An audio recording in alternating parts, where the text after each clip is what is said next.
Hello viewers, now you're watching BBC News with me, Amira Dinda. We'll give you the most update and factual news. And here's the news for today.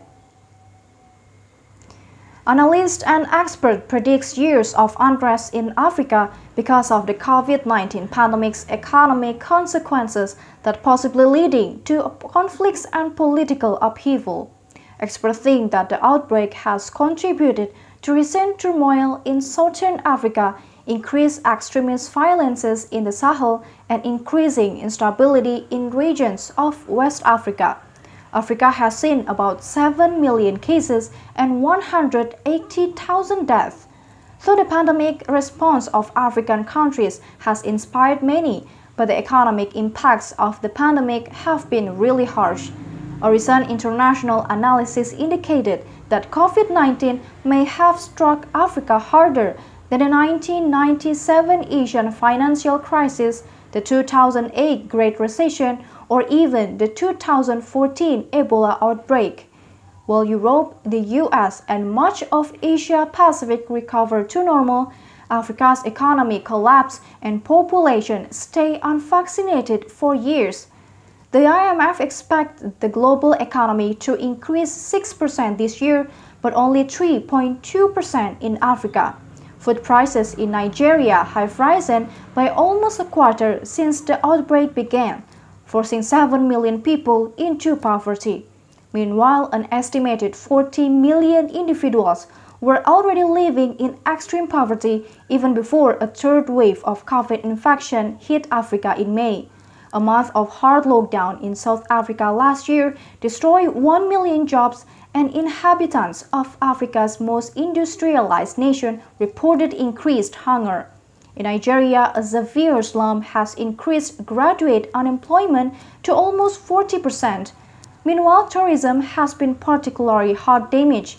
It contributed 8.5% to the continent's GDP and employed 24 million people before the outbreak. A Tanzanian guide, Boniface Ken, stated that they haven't had anything for over a year. The economic damage caused by the outbreak will make it more difficult for government to meet the aspiration of increasingly globalized young population, and it will increase tensions in places where competition for scarce resources already causes conflict, and may force some authoritarian regimes to strengthen repression in order to quell widespread dissent.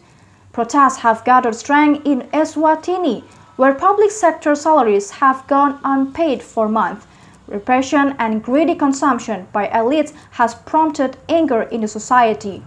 To quell mass protests, some authoritarian regimes may need to step up their repression to combat the economic harm caused by the outbreak. Alright viewers, let's move to the next news. We have the coronavirus pandemic undoubtedly impacted to restaurant business.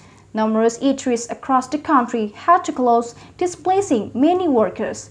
All of this obstacle, however, will not deter the spirit of people with a high level of creativity. Emerson Frisbee, the executive chef at Third and Third in Delray Beach, became one of them. Frisbee said that he decided to separate from Third and Third since he didn't know when they would be able to reopen. But Frisbee's desperate situation compelled him to be inventive. Frisbee first created Bow Down a few years ago as a creative outlet. It's a ghost kitchen concept in which customers can order online through a link, pay online, then pick up a time for a pickup at the Fortune Cookie Market in West Palm Beach. In the Northeast, he also created a concept called Bite Club that have a purpose to provide a way to either do little pop-ups or go into people's home and tailor an experience that was lost after COVID. With the help of Delray Beach-based Yellowtail Modern Asian Cuisine and sushi chef Andrew Rothschild, Frisbee developed the Legacy Dinner Series. The Legacy Dinner Series is a private dinner series aiming to support young rising chefs that affected by the COVID-19 pandemic while building relationships between patrons and chefs in the local food industry. Not only that, Frisbee also been chosen to cook at the local kitchen a private dinner club in Miami where he will have the opportunity to create his own menu. Frisbee agreed that the pandemic had a long-term impact on the restaurant and culinary industry, but he tried to think the different side that he sees this tendency making food and dining more intimate.